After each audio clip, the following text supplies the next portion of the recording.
बिस्मिल्लाहिर्रहमानिर्रहीम। अस्सलाम वालेकुम स्टूडेंट्स, आज हम बाब चहारम सबक नंबर 2 में सदाकत के सबक को पढ़ेंगे। ये आपका रिवीजन लेक्चर है जो कि पहले माहाना टेस्ट में शामिल है। जी, सदाकत से मुराद है सच बोलना, सच्चाई या रास्तबाजी, यानी कोई ऐसी बात कहना जिसे कोई झुठला ना सके, कि हम जिसको ऐसी बात कहें कि जो इस बात को साबित ना कर सके ये झूठी बात है। अब सच बोलना, सच्चा कॉल यानी सच्ची बात कहना, और सच्चा फेल यानी सही काम करना दुरुस्त अमल है और बिल्कुल सही सदाकत है। हमारे प्यारे नबी सल्लल्लाहु अलैहि वसल्लम ने भी ज़िंदगी में कभी झूठ नहीं बोला था। अगरचे मक्के वाले आपके बहुत खिलाफ थे, लेकिन फिर भी वो आपको सादिक यानी सच बोलने वाले के लक़ब से पुकारा करते थे। सादिक यानी सच्चा शख्स वो होता है जो अपनी गुफ्तगू में, अपनी बातचीत में सच्चाई से काम ले, झूठ ना बोले, गलत बयानी ना करे। जिसे हम कहते हैं मजाक कर रहे हैं वो ना हो, क्योंकि मजाक भी झूठ ही होता है। और अपनी जिम्मेदारियां ईमानदारी से निभाए, जो वो काम कर रहा है उनको भी सच्चे दिल से निभाए, चाहे उसका बॉस उसके सर पे हो चाहे ना हो। वो इस बात को सही तरीके से करे कि वो अपने काम को सही तरीके से कर रहा है। तमाम अंबिया अलैहिस्सलाम के किरदार में सदाकत बुनियादी खूबी है। उन्होंने अपने पैरोकारों को यानी मानने वालों को हमेशा सच्चाई का और सच बोलने का दर्स दिया है। हज़रत इब्राहीम अलैहिस्सलाम ने, हज़रत मूसा अलैहिस्सलाम ने फ़िरौन के सामने, नमरूद के सामने तमाम मुश्किलात के बावजूद सच बोला।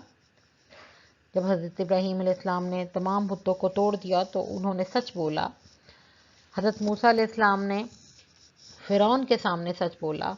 इसी तरह नबी पाक सल्लल्लाहु अलैहि वसल्लम ने एक दिन कोहे सफ़ा पर जब खड़े होकर कुरैश को पुकारा और ये कहा कि अगर मैं ये कहूँ कि इसके पीछे से, पहाड़ी के पीछे से एक लश्कर तुम पर हमला करने के लिए आ रहा है, तो उन्होंने यही कहा कि अगरचे हमें नज़र तो नहीं आ रहा है ऐसा कुछ, लेकिन अगर आप कह रहे हैं तो ये बिल्कुल सच होगा। यानी कि वो नबी पाक सल्लल्लाहु अलैहि वसल्लम पे मुकम्मल तौर पर यकीन रखते थे।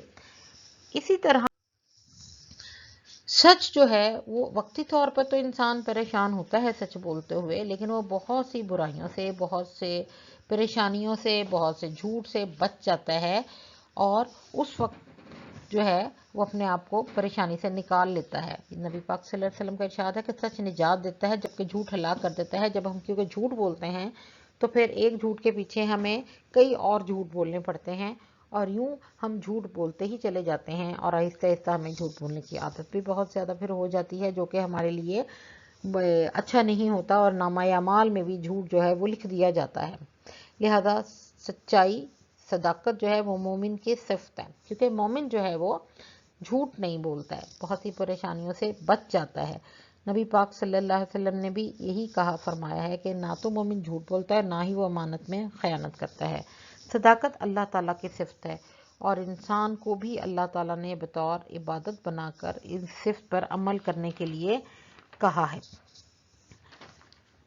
कि सच बोलना जो है वो हमारे लिए ज़रूरी है। इसी तरह सदाकत की इक़साम भी हैं, उसमें ज़ुबान की सदाकत, दिल की सदाकत और अमल की सदाकत आ जाती है। यानी कि हम जो कुछ भी बोलें वो सच बोलें, और जो बोलें वो हमारे दिल में भी वही हो जो हम बोल रहे हों। ये ना हो कि हमारे दिल में कुछ और हो और हम बोल कुछ रहे हों। इसी तरह अमल की सदाकत में ये है कि हम जो काम कर रहे हैं वो बिल्कुल ईमानदारी से करें, सही तरीके से करें, नाप तोल में कोई कमी ना करें। जहाँ कहीं हम काम कर रहे हैं, जिस जगह भी, जिस ऑफिस में, जिस घर में, जिस जगह भी चाहे, तो वो भी हम पूरी ईमानदारी से करें। उसमें कहीं ऐसा ना हो कि हम इसमें झूठ बोल दें और वो हमारा काम जो है वो गलत हो जाए। तो लिहाजा सच ही इंसान को निजात देता है। हमें कोशिश करनी चाहिए कि हमें ज़िंदगी में हमेशा सच बोलें। इसके लिए बेशक वक्ती तौर पर तो हमें मुश्किलात का सामना करना पड़ता है, लेकिन वो हम अल्लाह की जो है रास्ते में, अल्लाह की नज़र में जो है वो सुरखरू हो जाते हैं, और फिर हम हर वो काम करने से बचते हैं जिससे कि हमें झूठ बोलना पड़े, और यूं हम बहुत सी बुराइयों से भी बच जाते हैं। ये आपकी दोहराई में शामिल है, और पहले माहाना टेस्ट में ये सबक शामिल है। इसको अच्छी तरह से याद कर लीजिएगा। उस वक्त के लिए अल्लाह हाफ़िज़।